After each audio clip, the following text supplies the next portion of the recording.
Good day everyone, আমি শতবিশা আসলাম আবার আপনাদের সাথে একটু আড্ডা মারতে। আজকে আমি আপনাদের আমাদের পাড়াটা ঘুরে দেখাবো।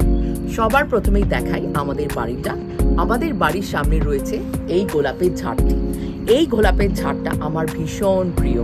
এইখানে 100টা অন্তত গোলাপ ফুল ফোটে। যখন আমার মন খারাপ হয় তখন আমার ইচ্ছা করে এইখানে একটু চেয়ার পেতে বসে থাকি আর ফুলগুলোর দিকে তাকিয়ে থাকি, তাতেই আমার মন ভালো হয়ে যায়। চলুন এবার আমি আপনাদের অন্যান্য বাড়িগুলো দেখাই।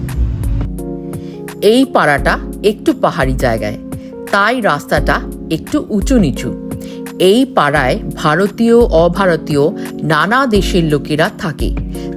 American, Mexican, German, African, Spanish, আরও অনেক জাতি। এখানে আমরা কিন্তু খুবই ইউনাইটেড বা একত্রিত। প্রবাসের জাতিভেদ পরোয়া না করে আমরা সবাই বন্ধু। ভালো সময় বা খারাপ সময় সবাই সবার পাশে থাকি।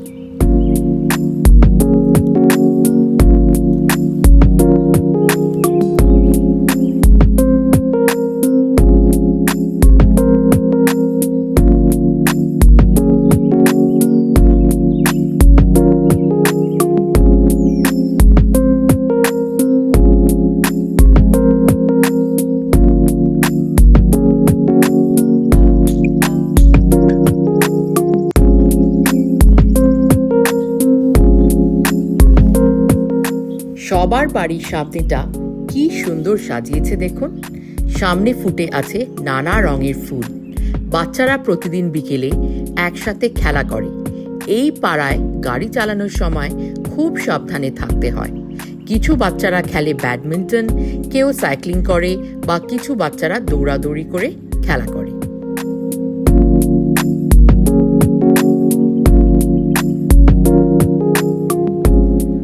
আমরা বড়রা বিকেলে হাঁটতে বেরোই। সবাই প্রতিবেশীকে দেখে হেসে কথা বলি।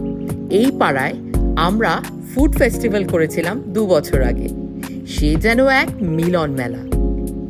সবাই নিজের দেশের খাবার তৈরি করে বাড়ির সামনে টেবিলে সাজিয়ে রেখেছিলাম। আমরা সবাই ঘুরে ঘুরে খাবার টেস্ট করি, সবার সাথে কথা বলি। এভাবেই পরিচয় হয়।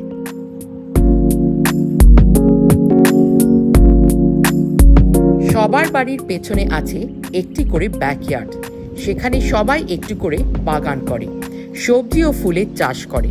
যখন নিজের বাগান থেকে অনেক সবজি হয় তখন এক বন্ধু আর এক বন্ধুকে দিয়ে থাকে।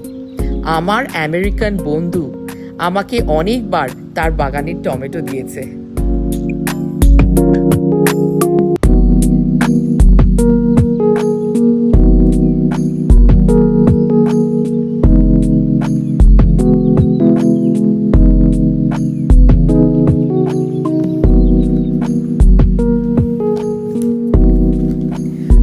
দেখতে পাচ্ছেন নদীটা কি সুন্দর কুলকুল করে বইছে দেখুন।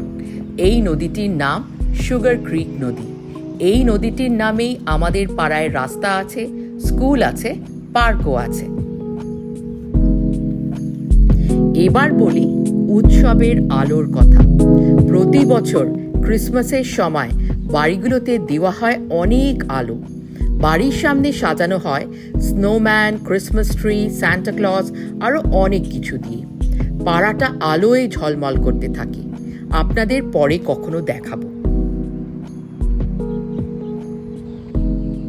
এখন কিন্তু এখানে ভালোই গরম পড়েছে। বাড়ি থেকে হেঁটে এসে বেশ হাঁপিয়ে গেছি। এখন চলুন একটু আম পোড়ার শরবত বানাই। আমটাকে পুড়িয়ে নিয়ে পাল্পটা বার করে তার সাথে একটু নুন, চিনি আর চাট মশলা দিয়ে বানালাম আম পোড়ার শরবত। আমাদের আম পানা রেডি। আমরা এখানে আম পানা ভীষণ এনজয় করছি। আপনারাও আম পানা খান এবং শরীর মন ঠান্ডা রাখুন। ভিডিওটি ভালো লাগলে লাইক করবেন, শেয়ার করবেন, সাবস্ক্রাইব করবেন। আবার আসবো আর একদিন আর একটা ভ্লগ নিয়ে। টাটা।